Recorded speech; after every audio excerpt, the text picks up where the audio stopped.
একসময়ের মেধাবী ছাত্রী সাজেদা খাতুন মানসিক রোগে আক্রান্ত হয়ে ২০ বছর হলো মাটির ঘরে শিকলে বন্দী হয়ে জীবন কাটছে তার।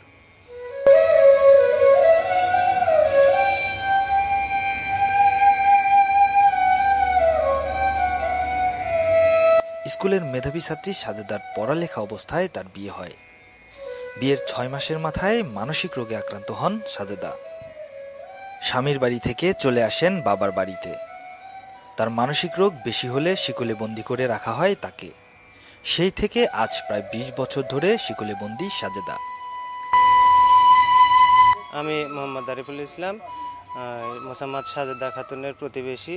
সে বিয়ে হওয়ার পর সাংসারিক জীবন ৩ বছর মনে হয় করার পর মানসিক ভারসাম্য হারা যাওয়ার পর প্রাথমিকভাবে তাকে পাবনা মানসিক হাসপাতালে নেওয়ার পর কিছু পরিমাণ টাকা খরচ হওয়ার পর তার প্রতিবেশী ওই হোমিওপ্যাথি বা কবিরাজের মাধ্যমে চিকিৎসা করার পর কিন্তু আর ভালো হয় নাই।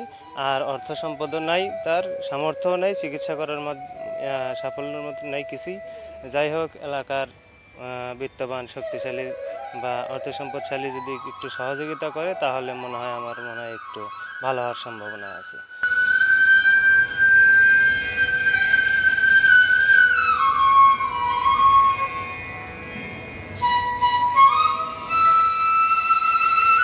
এদিকে সাজেদার মা ৮০ বছরের বৃদ্ধা নিজের জীর্ণশীর্ণ শরীর নিয়েই যেখানে চলা দায়।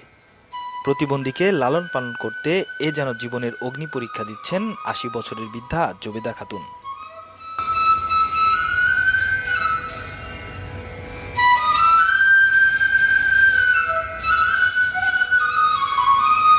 দিন যায় অর্ধহারে অনাহারে। সমাজের সাহায্যই প্রতিবন্ধী এবং বৃদ্ধা জবেদার আহারের একমাত্র ভরসা।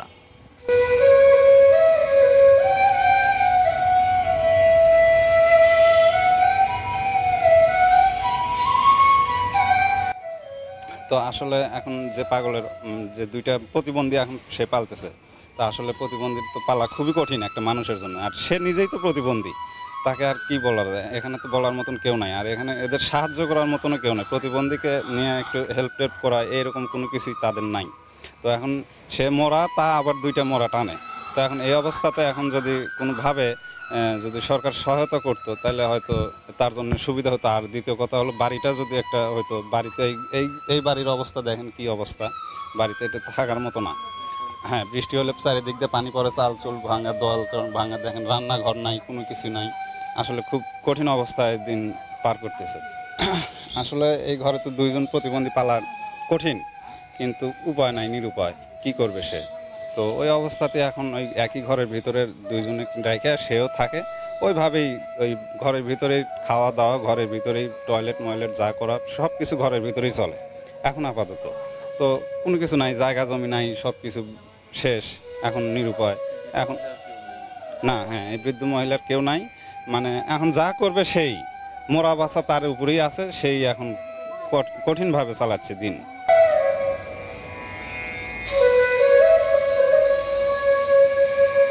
মাটির ঘরে ছোট্ট একটি জানালা ও দরজা দিয়ে সামান্য আলো পড়ে ঘরের ভিতরে। সারাদিন লোহার শিকলে আটকে থেকে শুয়ে বসে সময় কাটে তার। ঘরের মধ্যে নেই কোনো চেয়ার টেবিল।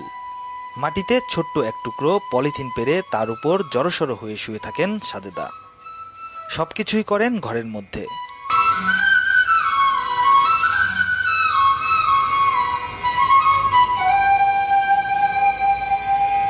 জমি জমা যা ছিল তা বিক্রি করে খরচ করা হয়েছে সাজেদার পিছনে।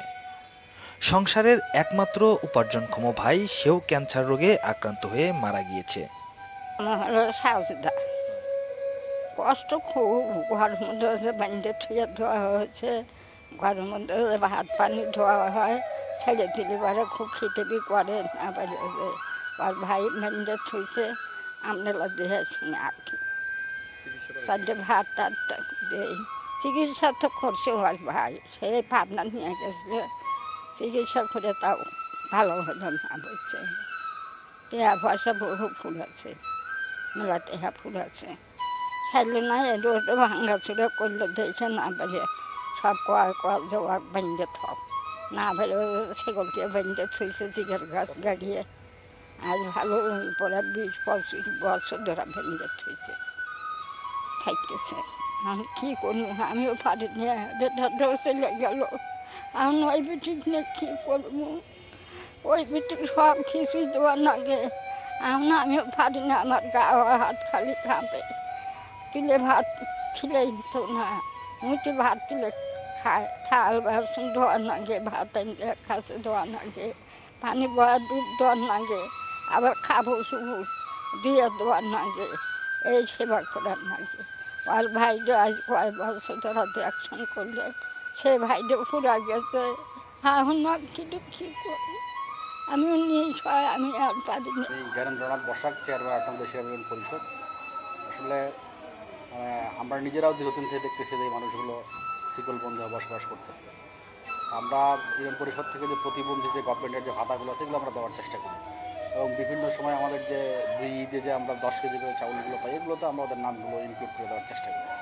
কিন্তু আসলে ওদের এগুলো চিকিৎসা দিতে গেলে পরে এই চিকিৎসাটা ব্যয়বহুল চিকিৎসা, যে কারণে আমাদেরও ইচ্ছা আছে আমরাও হয়তো সহযোগিতা করব, কিন্তু যারা বিত্তবান মানুষ আছে তারা যদি ওনাদেরকে একটু সহযোগিতা করতেন তাহলে হয়তো ওরা স্বাভাবিক জীবনে ফিরে আসার মতো একটা অবস্থা ওনাদের তৈরি হতো।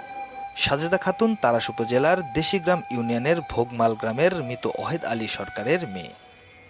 17 বছর আগে বাবা মারা যায় সাজেদার। এখন বৃদ্ধ মা জাবেদা খাতুন তার একমাত্র ভরসা। সিরাজগঞ্জ, তারাস থেকে দি সার্চ।